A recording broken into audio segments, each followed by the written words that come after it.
ವಿದೇಹಾಪರಿಚಾಲೋನಿ ಪ್ರಪಂಚ ಮುಮುಕ್ಷು ಜನಾಲಾಗಿ ಅಧ್ಯಾತ್ಮ ಚರ್ಚಾ ಕರೋನಿ ಬಹುಲೋಕಜೆ ಮೇಳವೀತಿ ನಮಸ್ಕಾರತ್ಯ ಬ್ರಹ್ಮಚೈತನ್ಯ ಮೂರ್ತಿ ಸದ್ಗುರುನಾಥ ಮಹಾರಾಜ್ ಕಿ ಜೈ ಜೈ ಜೈ ರಘುವೀರ ಸಮರ್ಥ ಸಮರ್ಥ ಸದ್ಗುರು ಶ್ರೀ ಬ್ರಹ್ಮಚೈತನ್ಯ ಮಹಾರಾಜರ ಅನುಗ್ರಹದಿಂದ ಸದ್ಗುರು ಶ್ರೀ ಬ್ರಹ್ಮಾನಂದ ಮಹಾರಾಜರ ಅನುಗ್ರಹದಿಂದ ನಾವೆಲ್ಲರೂ ಅತ್ಯಂತ ಒಂದು ಮಹತ್ವಪೂರ್ಣವಾಗಿರ್ತಕ್ಕಂಥ ಸಾಧನೆಯಲ್ಲಿ ತೊಡಗಿದ್ದೀವಿ.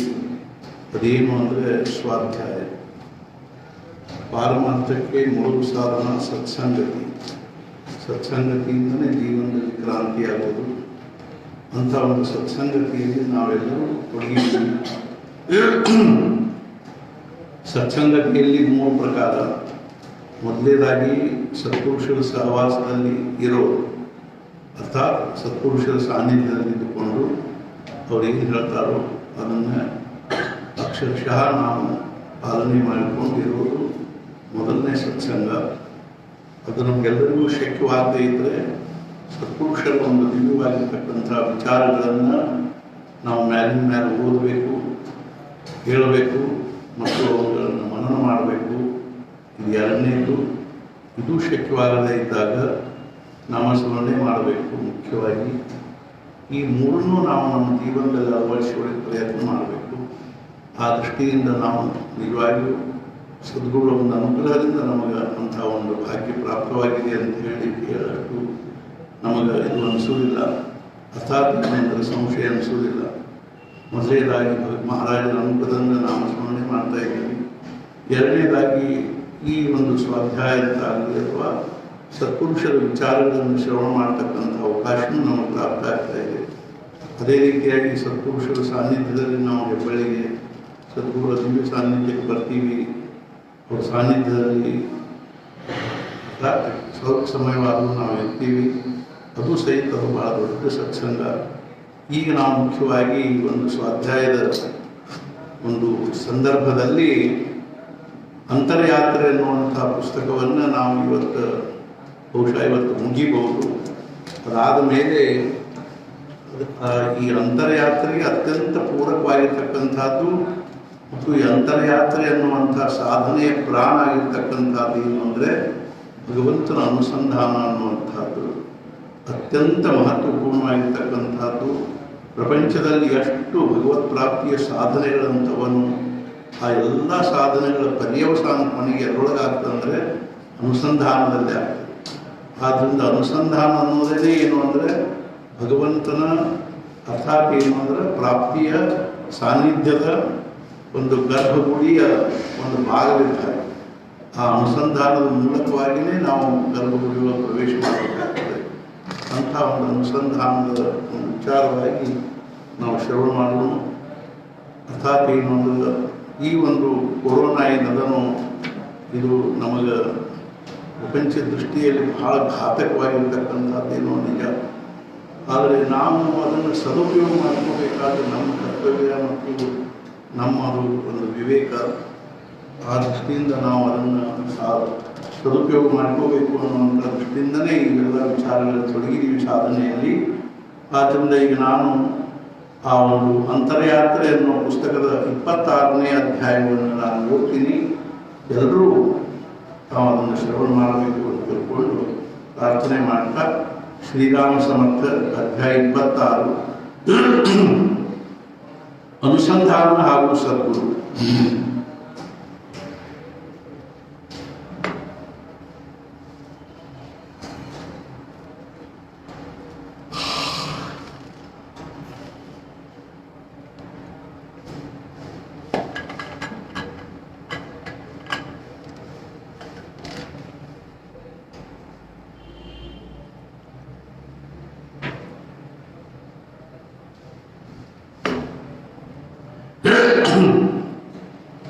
ಆತ್ಮನಿಷ್ಠ ಪುರುಷನಿಗೆ ಸದ್ಗುರು ಅನ್ನುತ್ತಾರೆ. ಆತ್ಮನಿಷ್ಠರು ಯಾರು? ವಿಶ್ವದಲ್ಲಿ ಆತ್ಮವು ಅತ್ಯಂತ ಏಕತನದಿಂದಿರುತ್ತದೆ. ಅದಕ್ಕೆ ತನ್ನ ಏಕತನದ ಅರಿವು ಉಂಟಾಯಿತು. ಆಗ ಅದು ತನ್ನಲ್ಲಿಯೇ ತನ್ನನ್ನು ನೋಡತೊಡಗಿತು. ಆಗ ಅದಕ್ಕೆ ತನಗಿಂತ ಬೇರೆ ಭಾವನೆ ಬಂದಿತು. ಆದ್ದರಿಂದ ಎಲ್ಲಿ ಕೇವಲ ನಾನೊಬ್ಬನೇ ಇದ್ದೇನೋ ಅಲ್ಲಿ ನನ್ನಲ್ಲಿಯೇ ಮತ್ತೊಂದು ಭಿನ್ನತೆ ಕಾಣತೊಡಗಿತು.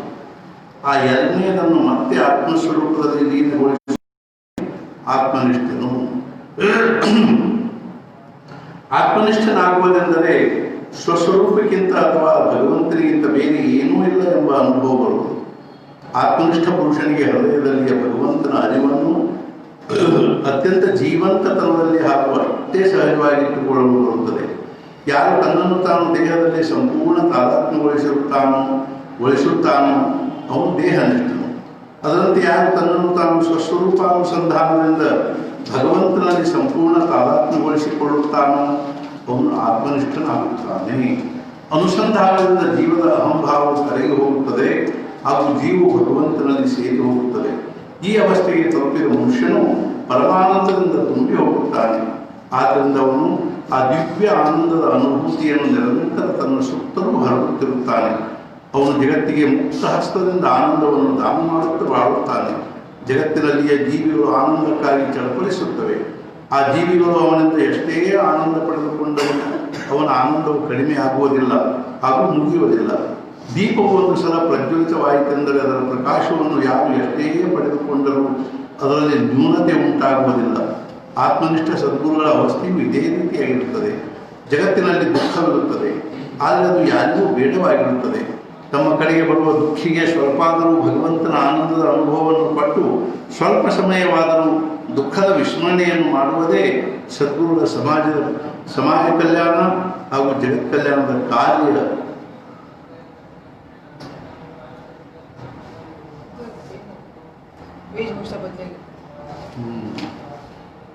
ಕಾರ್ಯವಾಗಿರುತ್ತದೆ.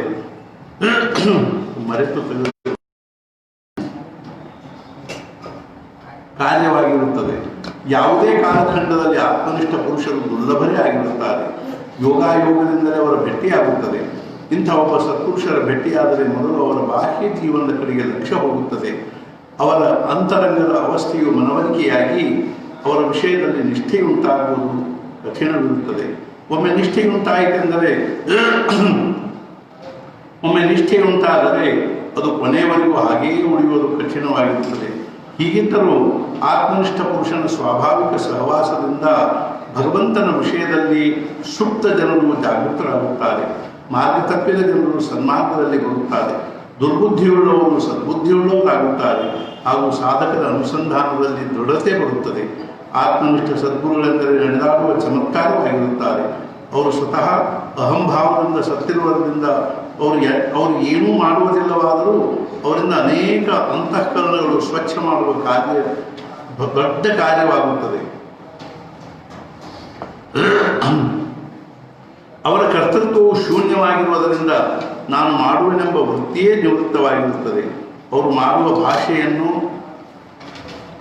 ಆಗುವ ಅವಸ್ಥೆಯನ್ನು ಅರಿತಿರುತ್ತಾರೆ.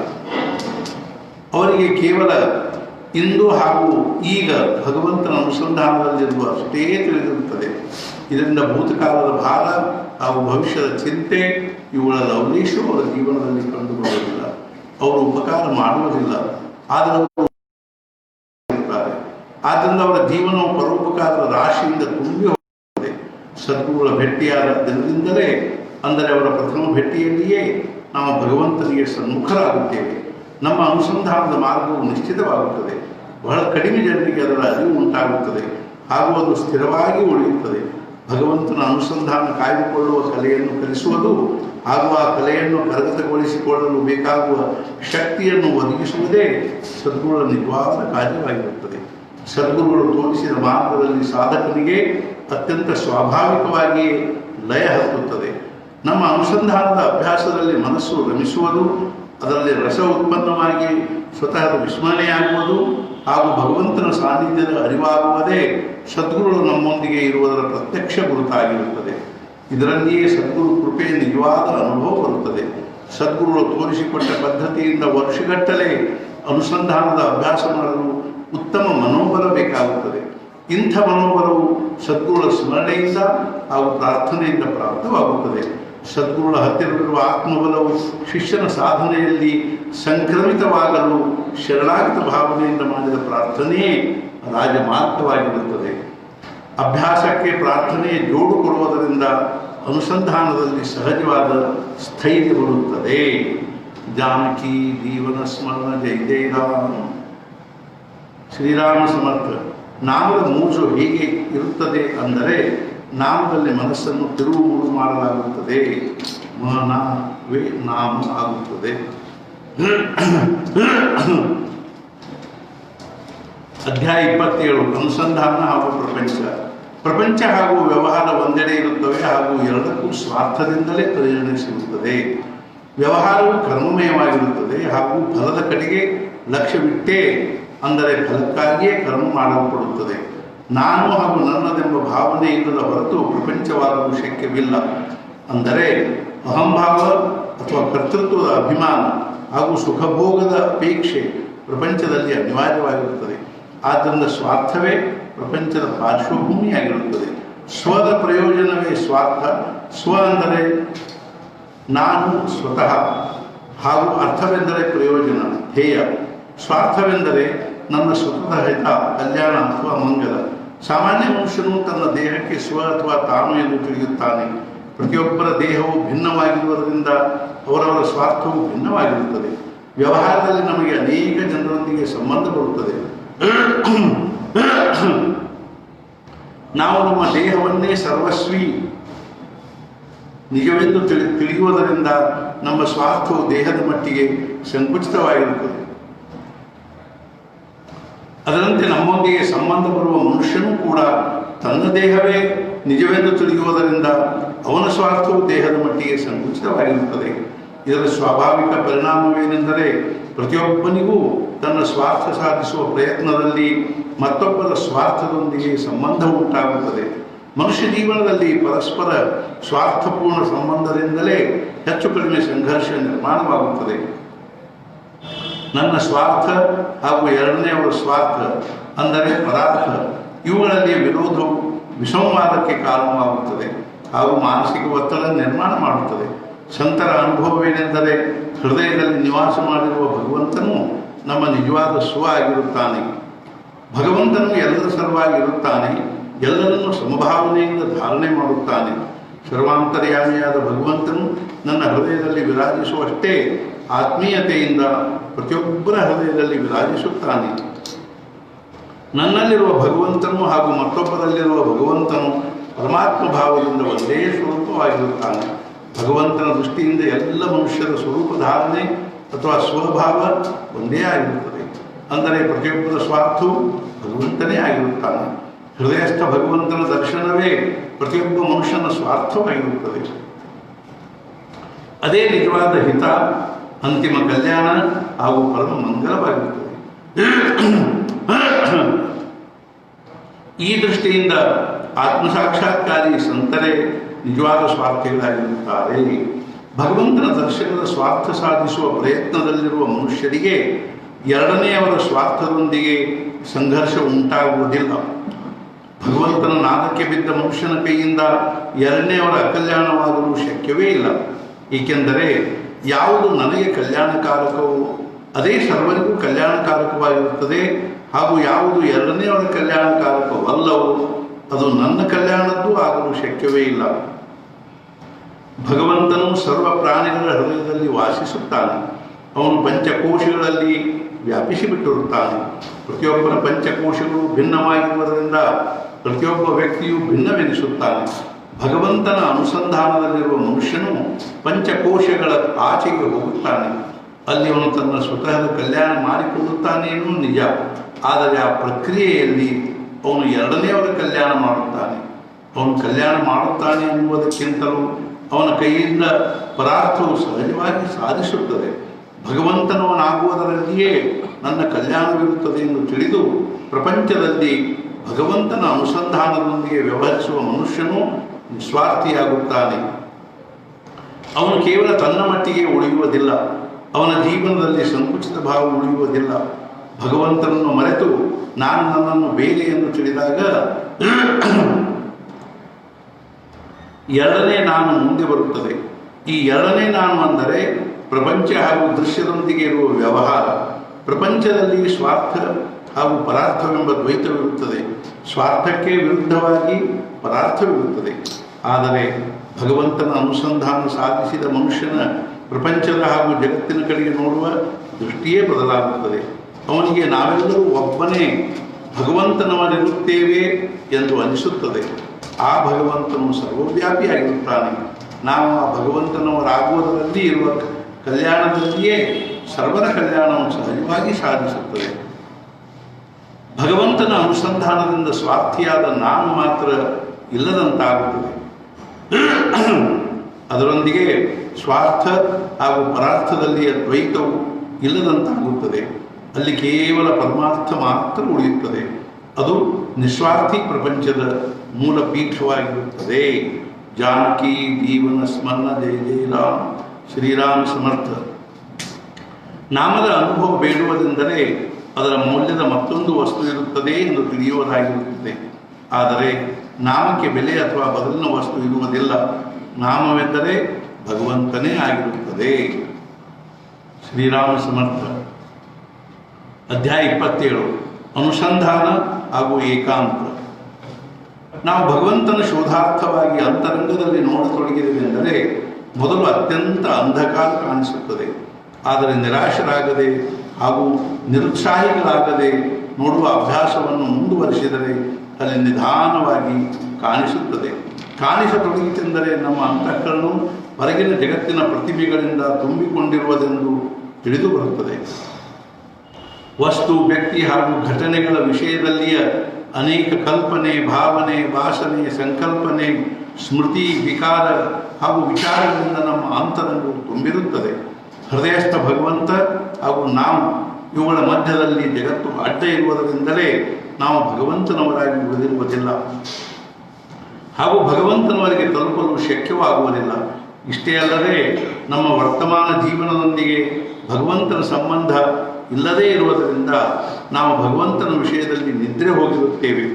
ಈಗ ನಾವು ದೃಶ್ಯದಲ್ಲಿ ರಮಿಸಿರುತ್ತೇವೆ. ನಮ್ಮ ಎಲ್ಲ ಆಶಾ ಆಕಾಂಕ್ಷೆಗಳು ದೃಶ್ಯ ವಸ್ತುಗಳ ಸುತ್ತಲೂ ತಿರುಗುತ್ತಿರುತ್ತವೆ. ಒಮ್ಮೆ ಜೀವವು ಜಾಗೃತವಾಯಿತೆಂದರೆ ಅದರ ಲಕ್ಷ್ಯವು ತಾನಾಗಿ ಅಂತರ್ಮುಖವಾಗುತ್ತದೆ. ಅದು ಅಂತರ್ಮುಖವಾಯಿತೆಂದರೆ ಅದರ ಅಂತರ್ಯಾತ್ರೆಯು ಪ್ರಾರಂಭವಾಗುತ್ತದೆ. ಭಗವಂತನ ಶೋಧಾರ್ಥವಾಗಿ ಒಳಗೆ ನೋಡುವುದು ಎಂಬ ಭಾಷೆಯು ಭಗವಂತನ ಉಪಾಸನೆ ಮಾಡುವ ಬಹಳಷ್ಟು ಜನರಿಗೂ ಆಕಲನವಾಗುವುದಿಲ್ಲ. ಒಳಗೆ ನೋಡುವ ಪ್ರಕ್ರಿಯೆಯಲ್ಲಿ 3 ವಿಷಯಗಳು ಅಡ್ಡ ಬರುತ್ತವೆ. 1. ಜಗತ್ತು ಸಂಪೂರ್ಣವಾಗಿ ಸತ್ಯವೆನಿಸುತ್ತದೆ. 2. ಭಗವಂತನು ಹೊರಗೆ ಇರುತ್ತಾನೆಂಬ ಭಾವನೆಯು ದೃಢವಾಗಿರುತ್ತದೆ. 3. ವಸ್ತು, ವ್ಯಕ್ತಿ ಹಾಗೂ ಘಟನೆಗಳು ಅನುಕೂಲವಿರುವುದರಲ್ಲಿ ಸುಖವಿರುತ್ತದೆ ಎಂಬ ನಿಸ್ಸಂಶಯ ಧಾರಣೆ ಇರುತ್ತದೆ. ಮನುಷ್ಯನು ಈ 3 ಶ್ರದ್ಧೆಯ ಪಾರ್ಶ್ವಭೂಮಿಯಲ್ಲಿ ಜೀವನ ಬಾಳುತ್ತಿರುವಾಗ ದೃಶ್ಯದಲ್ಲಿ ಅಂದರೆ ಅನೇಕತೆಯಲ್ಲಿ ಆಧಾರ, ಸಂರಕ್ಷಣೆ ಹಾಗೂ ಮನೋರಂಜನೆ ಶೋಧಿಸುತ್ತಾನೆ. ಈ ಶೋಧದಲ್ಲಿ ಭಯ, ದುಃಖ ಹಾಗೂ ಚಿಂತೆಗಳನ್ನು ಕಡಿಮೆ ಮಾಡುವ ಕೆಲವು ಉಪಾಯಗಳು ಅವನಿಗೆ ಪ್ರಾಪ್ತವಾಗುತ್ತವೆ. ಈ ಉಪಾಯಗಳಿಂದ ಪ್ರಪಂಚದ ದುಃಖವು ತಾತ್ಕಾಲಿಕ ಶಮನವಾಗುತ್ತದೆ ಹಾಗೂ ಕೃತ್ರಿಮ ಸುಖದ ವಿಕಾಸವೂ ಆಗುತ್ತದೆ. ಆದರೆ ಭಗವಂತನಿಂದ ದೂರವೇ ಉಳಿದಿರುವುದರಿಂದ ಸ್ವಾನಂದ ಅಥವಾ ಸಹಜ ಸುಖವು ಪ್ರಾಪ್ತವಾಗುವುದಿಲ್ಲ. ಯಾವುದು ಸತ್ಯವಲ್ಲವೋ ಅದರ ಬೆನ್ನು ಹತ್ತಿದ್ದರಿಂದ ಜ್ಞಾನದ ಹೆಸರಿನಲ್ಲಿ ದೃಶ್ಯದ ತಿಳುವಳಿಕೆ ಸಂಗ್ರಹವಾಗುತ್ತದೆ. ಅದರ ಮೂಲಕ ಪ್ರಾಪ್ತವಾಗುವ ದೇಹ ಸುಖದ ರುಚಿಯು ಹತ್ತಿದ್ದರಿಂದ ಮನುಷ್ಯನು ಅವುಗಳನ್ನೇ ಅಪೇಕ್ಷಿಸುತ್ತಾನೆ. ಮನುಷ್ಯನು ದೃಶ್ಯದಿಂದ ಪ್ರಾಪ್ತವಾಗುವ ಭೋಗದ ಹಾಗೂ ಅದನ್ನು ಸಂಪಾದಿಸಿಕೊಡುವ ಕರ್ಮದ ಬೆನ್ನು ಹತ್ತಿದ್ದರಿಂದ ಹೆಚ್ಚು ಹೆಚ್ಚು ಅಸಮಾಧಾನಿಯಾಗುತ್ತಾ ಹೋಗುತ್ತಾನೆ. ಎಲ್ಲಿ ಸಮಾಧಾನ ಇಲ್ಲವೋ ಅಲ್ಲಿ ಅದನ್ನು ಶೋಧಿಸುವುದರಿಂದಲೇ ಜೀವನದ ಎಲ್ಲ ಸಮಸ್ಯೆಗಳು ನಿರ್ಮಾಣವಾಗುತ್ತವೆ.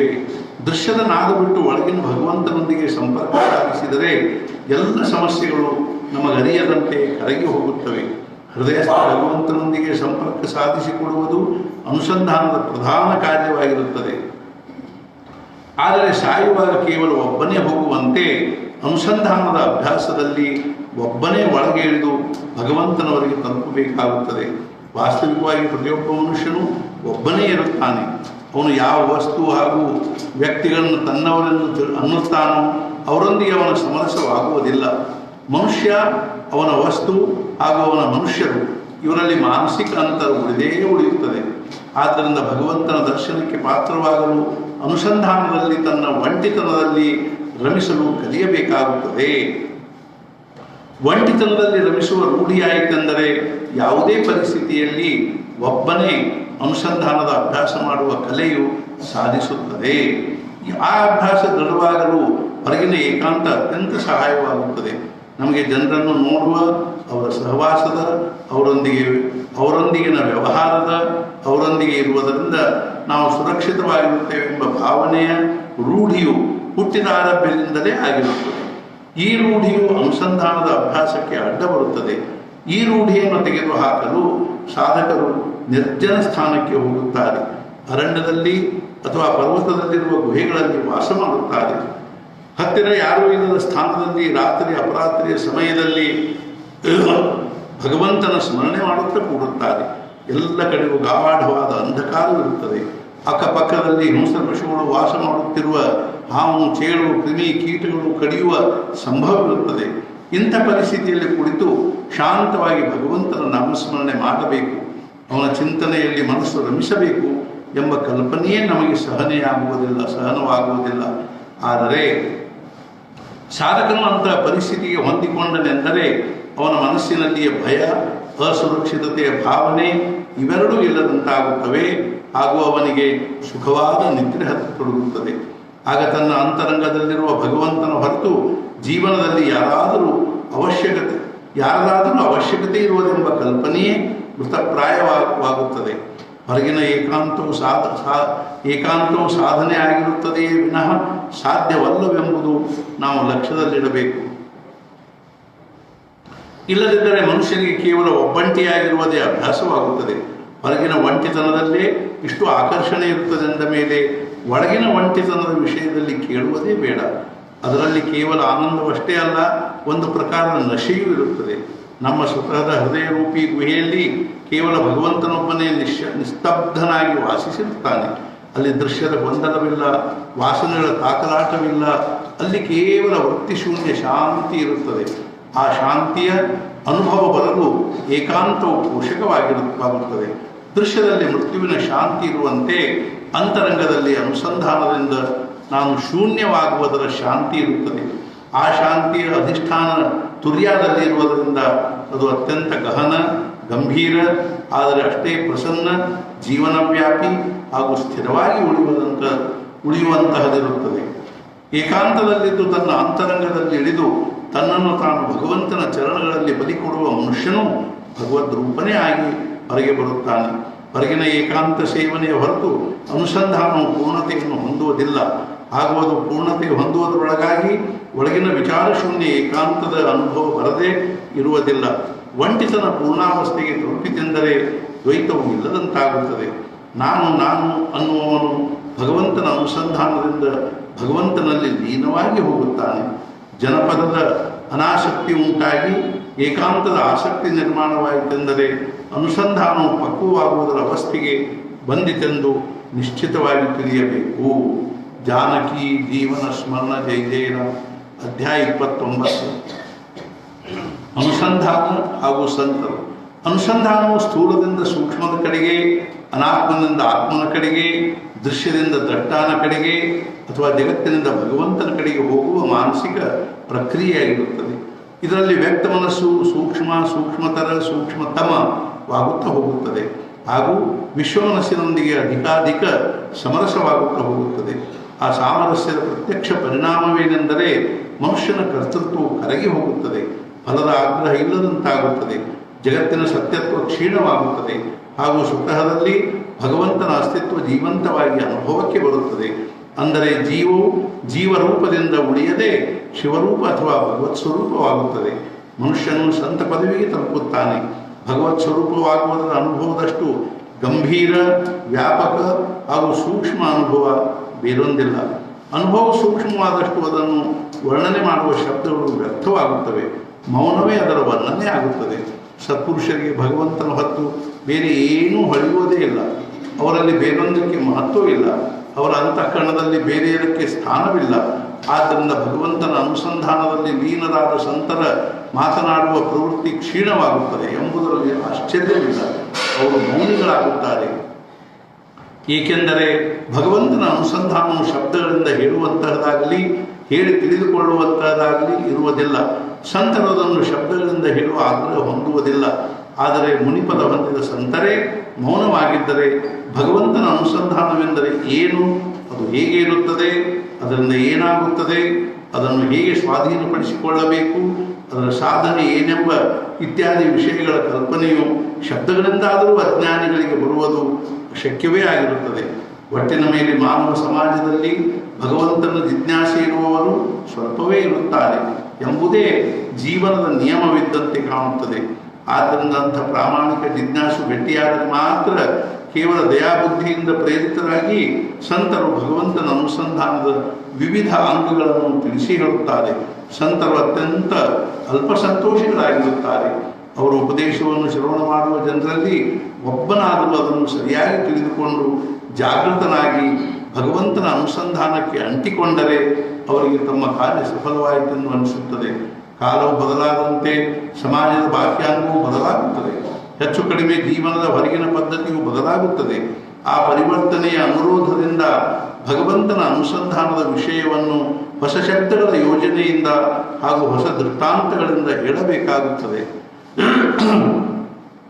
ಹೊಸ ಶಬ್ದ ಹಾಗೂ ಹೊಸ ದೃಷ್ಟಾಂತಗಳು ಹೊಸ ಅರ್ಥ, ಹೊಸ ಚೇತನ ಹಾಗೂ ಹೊಸ ದೃಷ್ಟಿ ನಿರ್ಮಾಣ ಮಾಡುತ್ತವೆ. ಅದೇ ರೀತಿ ಹಳೆಯ ಶಬ್ದಗಳ ಪುನರುಜ್ಜೀವನವಾಗುತ್ತದೆ. ದೃಷ್ಟಾಂತಗಳ ವಿಲಕ್ಷಣತೆ ಏನೆಂದರೆ ಸಂತರು ಕೊಟ್ಟ ಎಲ್ಲ ದೃಷ್ಟಾಂತಗಳು ಸಾಮಾನ್ಯವಾಗಿ ಮಾನವ ಜೀವನದ ಶಾಶ್ವತ ಅಂಗದೊಂದಿಗೆ ಸಂಬಂಧಪಟ್ಟಿರುತ್ತವೆ. ಆದ್ದರಿಂದ ವರ್ತಮಾನ ಕಾಲದ ಜೀವನ ಪದ್ಧತಿಗೆ ಅವು ಅತ್ಯಂತ ಹೊಂದಿಕೆಯಾಗುತ್ತವೆ. ಅವು ಕಾಲಬಾಹ್ಯವಾಗುವುದಿಲ್ಲ. ಕಳೆದ 2-3 ವರ್ಷಗಳಲ್ಲಿ ಬೇರೆ ಬೇರೆ ದೇಶದಲ್ಲಿ ಅನೇಕ ಮಹಾನ್ ಸಂತರು ಆಗಿ ಹೋದರು. ಭಾರತದಲ್ಲಿ ಅಂತೂ ಅವರದು ಬಹಳ ದೊಡ್ಡ ಸಂಖ್ಯೆ ಇರುತ್ತದೆ. ಅವರೆಲ್ಲರಲ್ಲಿ ಯಾರ ಆಧ್ಯಾತ್ಮಿಕ ಅಧಿಕಾರವು ಜಗನ್ಮಾನ್ಯವಾಗಿರುತ್ತದೆಯೋ ಅಂಥ ಸಂತರ ಅನುಸಂಧಾನದ ವಿಷಯದಲ್ಲಿಯ ಕೆಲವು ಮಹತ್ವಪೂರ್ಣ ವಚನಗಳನ್ನು ಇಲ್ಲಿ ಸಂಕಲಿತ ಮಾಡಲಾಗಿದೆ. ಆ ವಚನಗಳಲ್ಲಿ ಅನುಸಂಧಾನವೆಂದರೆ ಏನು ಎಂಬುದನ್ನು ಸ್ಪಷ್ಟಪಡಿಸಲಾಗಿದೆ. ಅದರೊಂದಿಗೆ ಅನುಸಂಧಾನ ಪಕ್ವವಾಯಿತೆಂದರೆ ಯಾವ ಅವಸ್ಥೆ ಪ್ರಾಪ್ತವಾಗುತ್ತದೆ ಎಂಬುದರ ಕಲ್ಪನೆ ಬರುತ್ತದೆ. ಜಾನಕಿ ಜೀವನ ಸ್ಮರಣ ಜೈ ಜಯ ರಾಮ್ ಶ್ರೀರಾಮ ಸಮರ್ಥ. ಒಬ್ಬ ಹುಡುಗನು ಮನೆಯಿಂದ ಓಡಿ ಹೋದನು. ಆಗ ಅವನ ತಾಯಿಯು ಅವನು ಎಲ್ಲಿಯೇ ಇರಲಿ ಆದರೆ ಸುಖವಾಗಿರಲಿ ಎಂದು ಅನ್ನುತ್ತಾಳೆ. ಅದರಂತೆ ನೀವು ಎಲ್ಲಿಯೇ ಇದ್ದರೂ ನಾಮದಲ್ಲಿರಬೇಕು. ಶ್ರೀ ಮಹಾರಾಜರು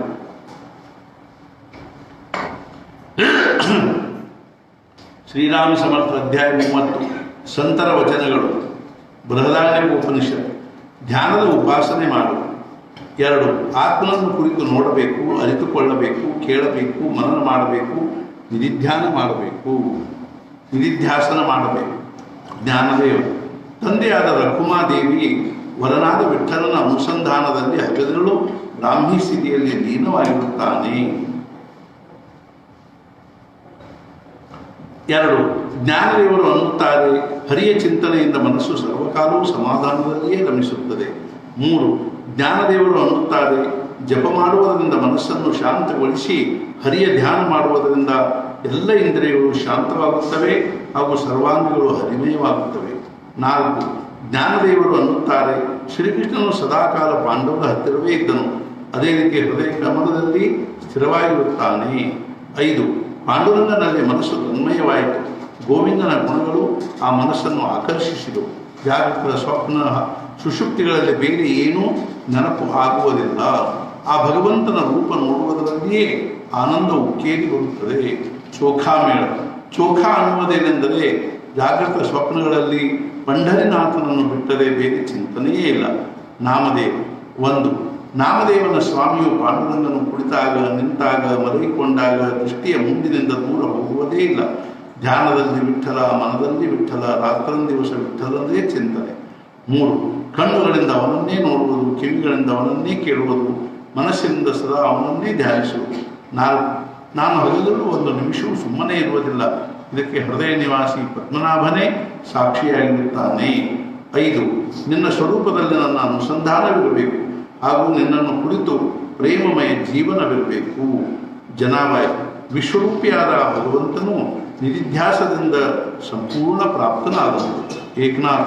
1 ಕೃಷ್ಣನ ಧ್ಯಾನದಲ್ಲಿ ಬೇರೆ ತೃಷ್ಣೆ ಇರುವುದಿಲ್ಲ. ವಿಷಯಗಳನ್ನು ಮರೆತು ಹೋದವು. 2. ಜನಾರ್ದನ ಶಿಷ್ಯರಾದ ಏಕನಾಥರು ಅನ್ನುವುದೇನೆಂದರೆ ಬ್ರಹ್ಮವಾದಿನಿಯರಾದ ಗೋಪಿಕಾಸ್ತ್ರೀಯರು ಸುಂದರವಾದ ಪಾದದಲ್ಲಿ ಲೀನವಾಗಿ ಬಿಟ್ಟರು ಹಾಗೂ ತನ್ನಿಷ್ಠರಾದರು. 3. ಜಾಗೃತ ಸ್ವಪ್ನ ಸುಷುಪ್ತಿ 3 ಅವಸ್ಥೆಗಳಲ್ಲಿ ಆಗುವ ಭಜನೆಯಿಂದ ಅಖಂಡ ಅನುಸಂಧಾನ ಸಾಧಿಸಿ ಆತ್ಮಬೋಧವು ಗಾಢವಾಗಿ ಅನುಭವಕ್ಕೆ ಬಂದಿತು. 4. ಶ್ರೀಕೃಷ್ಣ ಚರಣದಲ್ಲಿ ಮನಸ್ಸು ತೊಡಗಿತು. ಇದರಿಂದ ವಾಣಿ ಮೌನವಾಯಿತು, ಅನುಸಂಧಾನ ದೃಢವಾಯಿತು, ಸಹಜ ಸ್ಥಿತಿ ಪ್ರಾಪ್ತವಾಯಿತು. 5. ಜನಾರ್ದನ ಶಿಷ್ಯ ಏಕನಾಥರು ಅನ್ನುವುದೇನೆಂದರೆ ಜಪ ತಪ ಅನುಷ್ಠಾನಗಳೇನೂ ಬೇಡ, ಧ್ಯಾನದಲ್ಲಿ ಮನಸ್ಸಿನಲ್ಲಿ ನಾರಾಯಣನೊಬ್ಬನೇ ಸಾಕು. ಈ ಧ್ಯಾನ ಸಾಧಿಸಿದಂದರೆ ಪರಮಾರ್ಥ ಸಾಧಿಸಿದಂತೆ. ತುಕಾರಾಮ್ 1. ಕೃಷ್ಣನಾಮವನ್ನೇ ಹಾಡುತ್ತಾ ಕೃಷ್ಣನನ್ನೇ ಮನಸ್ಸಿನಲ್ಲಿ ಧ್ಯಾನಿಸುತ್ತಾ ಸಾಧಕನು ಕೃಷ್ಣ ಸ್ವರೂಪವೇ ಆಗಿ ಹೋಗುತ್ತಾನೆ. ಭಗವಂತನ ನಿತ್ಯ ಸಾನ್ನಿಧ್ಯದಲ್ಲಿ ಅಂದರೆ ಅವನೊಂದಿಗೆ ಕುಳಿತುಕೊಳ್ಳುವುದು, ಅವನೊಂದಿಗೆ ಊಟ ಮಾಡುವುದು, ಅವನೊಂದಿಗೆ ಅಡ್ಡಾಡುವುದು, ಈ ರೀತಿಯಾಗಿದ್ದರೆ ಪ್ರಪಂಚದಲ್ಲಿದ್ದರೂ ಕಲ್ಯಾಣವಾಗುತ್ತದೆ. 3. ಅಖಂಡ ಅನುಸಂಧಾನದ ಜ್ಯೋತಿ ಹತ್ತಿತೆಂದರೆ ಹಗಲು ರಾತ್ರಿಗಳೇ ತಿಳಿಯುವುದಿಲ್ಲ. 4. ಕುಳಿತಾಗ, ನಿಂತಾಗ, ಮಲಗಿದಾಗ, ಭೋಜನ ಮಾಡುವಾಗ ಮನಸ್ಸಿನಲ್ಲಿ ಅಖಂಡ ಪಾಂಡುರಂಗನ ಧ್ಯಾನ ಬಿಟ್ಟು ಬೇರೆ ಏನೂ ಇರುವುದಿಲ್ಲ. 5. ಅಖಂಡ ಅನುಸಂಧಾನದಿಂದ ವ್ಯವಹಾರದ ಮಾತುಗಳು ದೂರವಾದವು. ಸಮರ್ಥ ರಾಮದಾಸರು 1. ಯಾವಾಗಲೂ ಧ್ಯಾನರೂಢವಾದ ಮನಸ್ಸು ನಿರಂತರ ಶ್ರವಣ ಮನದಲ್ಲಿಯೇ ತೊಡಗಿರುತ್ತದೆ. 2. ಸರ್ವಕಾಲ ಧ್ಯಾನ ಬಿಟ್ಟು ಬೇರೆ ಸಾಧನೆ ಇಲ್ಲ. 3. ಸಿಂಹಾಸನದಲ್ಲಿ ಶೋಭಾಯಮಾನನಾದ ಶ್ರೀರಾಮನು ನನ್ನ ಮನಸ್ಸಿನಲ್ಲಿ ಧ್ಯಾನದಲ್ಲಿ ಅನುಸಂಧಾನದಿಂದ ಒಮ್ಮೆಲೇ ಪ್ರಾಪ್ತವಾದನು. 4. ಅರ್ಥರೂಢವಾದ ಮನಸ್ಸು ಶ್ರವಣ ಮನನಗಳನ್ನು ಮಾಡುತ್ತದೆ, ಆಗ ಅದಕ್ಕೆ ನಿಧಿಧ್ಯಾಸದಿಂದ ಸಮಾಧಾನ ಪ್ರಾಪ್ತವಾಗುತ್ತದೆ. 5. ಅನುಸಂಧಾನವು ದೃಢವಾಯಿತೆಂದರೆ ಮನಸ್ಸು ಮೌನವಾಗುತ್ತದೆ. 6. ರಾಮದಾಸರು ಅನ್ನುವುದೇನೆಂದರೆ ಪ್ರಪಂಚದ ವಿಷಯದಲ್ಲಿ ಉದಾಸೀನರಾಗಿದ್ದು ಹಗಲುಗಳು ನಿಧಿಧ್ಯಾಸದಲ್ಲಿ ತೊಡಗಿದ್ದರೆ ಯಾವುದೇ ಒಂದು ಸಾಧನೆಯನ್ನು ನಿರಂತರವಾಗಿ ಅಭ್ಯಾಸ ಮಾಡುವುದರಿಂದ ನಿಶ್ಚಿತವಾಗಿ ಫಲ ದೊರೆಯುತ್ತದೆ ಎಂಬ ವಿಶ್ವಾಸವೆನಿಸಬೇಕು. ನಿಳೋಬ ಇದೇ ಪರಮಾರ್ಥದ ಸಾಧನೆ. ಮುಖದಲ್ಲಿ ನಾಮ, ಹೃದಯದಲ್ಲಿ ಭಗವಂತನ ಧ್ಯಾನ. ಕಲ್ಯಾಣ ಸ್ವಾಮಿ ಭಗವಂತನನ್ನು ನಿತ್ಯ ಮನಸ್ಸಿನಲ್ಲಿ ಸ್ಮರಣೆ ಮಾಡಬೇಕು. ಮಾತನಾಡುವಾಗ, ಅಡ್ಡಾಡುವಾಗ, ವ್ಯವಹಾರದಲ್ಲಿ, ಸ್ವಪ್ನ ಸುಷುಪ್ತಿ ಜಾಗೃತ ಅವಸ್ಥೆಯಲ್ಲಿ, ಮೌನದಲ್ಲಿ ಖಂಡವಾಗದಂತೆ ಅಖಂಡ ಧ್ಯಾನದಲ್ಲಿರಬೇಕು. 2.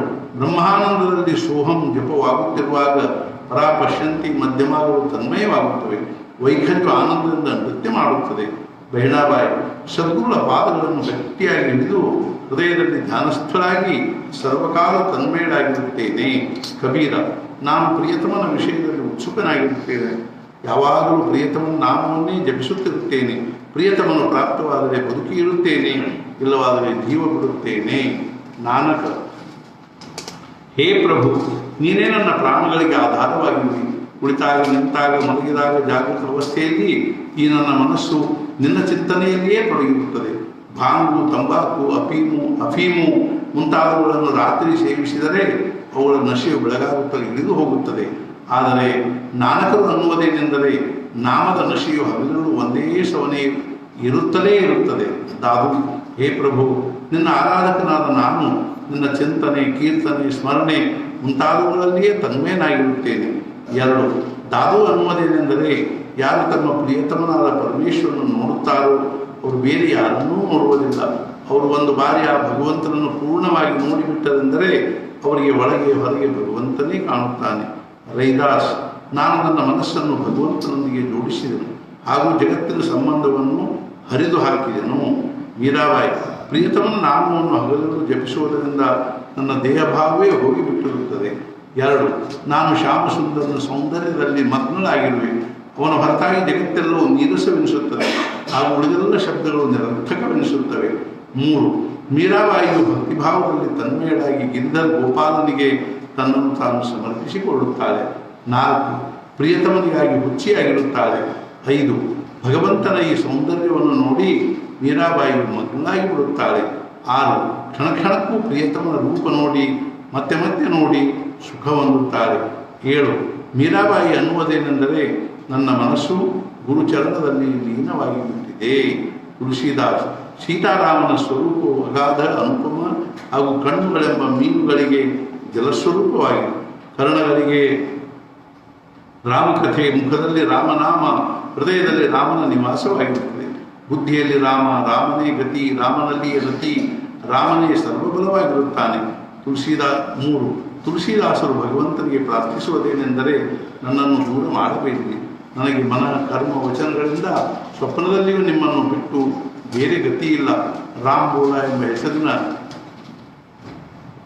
ರಾಮನ ಗುಲಾಮನು ರಾಮನನ್ನೇ ಆಶ್ರಯಿಸಿರುತ್ತಾನೆ. 5. ರಾಮನ ಆಣೆಯಾಗಿಯೂ ರಾಮನೇ ಭರವಸೆಯಾಗಿರುತ್ತಾನೆ. ರಾಮನೇ ತನ್ಮಯತೆಯ ವಿಷಯವಾಗಿರುತ್ತಾನೆ. ರಾಮನ ಹೊರತು ಬೇರೆ ರುಚಿಯೇ ಇರುವುದಿಲ್ಲ. ಚಿತ್ತ ಹೇಳುವುದೇನೆಂದರೆ, ರಾಮ ಸೀತಾಪದ ಬಿಟ್ಟು ಬೇರೆ ಎಲ್ಲಿಯೂ ಹೋಗಲು ಮನಸ್ಸಾಗುವುದಿಲ್ಲ. ಸೂರದಾಸ, ಹೇ ಮನಸ್ಸೇ, ನಂದನಂದನನ ಧ್ಯಾನ ಮಾಡು. ಸೂರದಾಸರು ಅನ್ನುತ್ತಾರೆ, ಶ್ರೀ ಗೋಪಾಲನ ಸೌಂದರ್ಯವನ್ನು ಕಣ್ಣು ತುಂಬ ನೋಡು.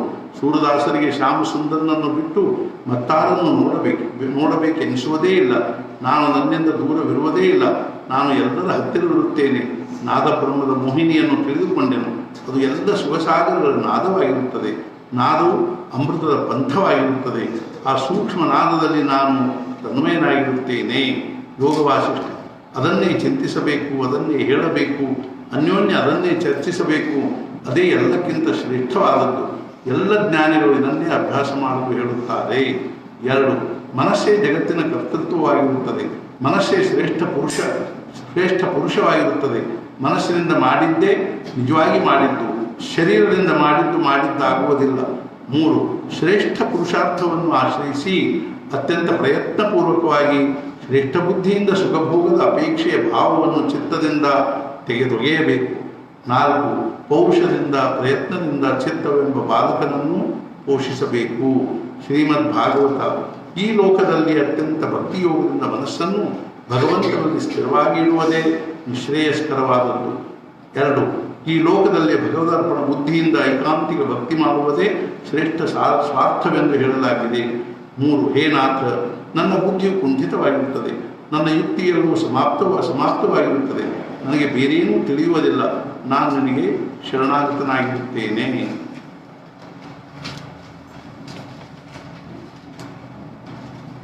ಶ್ರೀ ಜಾನಕಿ ಜೀವನ ಸ್ಮರಣ ಜಯ ಜಯ ರಾಮ.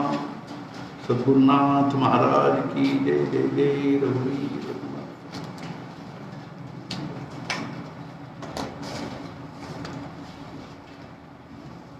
ಶ್ರೀರಾಮ ಸಮರ್ಥ. ಸದ್ಗುರು ಶ್ರೀ ಬ್ರಹ್ಮಚೈತನ್ಯ ಮಹಾರಾಜರ ಅನುಗ್ರಹದಿಂದ, ಸದ್ಗುರು ಶ್ರೀ ಬ್ರಹ್ಮಾನಂದ ಮಹಾರಾಜರ ಅನುಗ್ರಹದಿಂದ ನಾವು ಅಂತರಯಾತ್ರೆಯ ಕೊನೆಯ ಹಂತದಲ್ಲಿದ್ದೀವಿ. ಈ ಯಾತ್ರೆಯನ್ನು ಮುಗಿಸಿ ಮತ್ತೊಂದು ಯಾತ್ರೆಯನ್ನು ಪ್ರಾರಂಭ ಮಾಡೋದರಲ್ಲೇ ಯಾತ್ರೆಯ ಮರ್ಮ ಇರ್ತದೆ ಅನ್ನುವಂಥ ಒಂದು ದೃಷ್ಟಿಯಿಂದ ಯಾತ್ರೆಯನ್ನು ಇವತ್ತು ಮುಗಿಸಲ್ದೇ ಯಾತ್ರೆಯನ್ನು ನಾಳೆ ಮುಗಿಸಿ ಮತ್ತೆ ಮುಂದಿನ ಯಾತ್ರೆಯನ್ನು ನಾವು ಪ್ರಾರಂಭ ಮಾಡಬೇಕು ಅನ್ನೋ ದೃಷ್ಟಿಯಿಂದ ಅಂತರಯಾತ್ರೆ ಅನುಸಂಧಾನದಲ್ಲಿ ಪರ್ಯವಸಾನ ಆಗ್ತದೆ.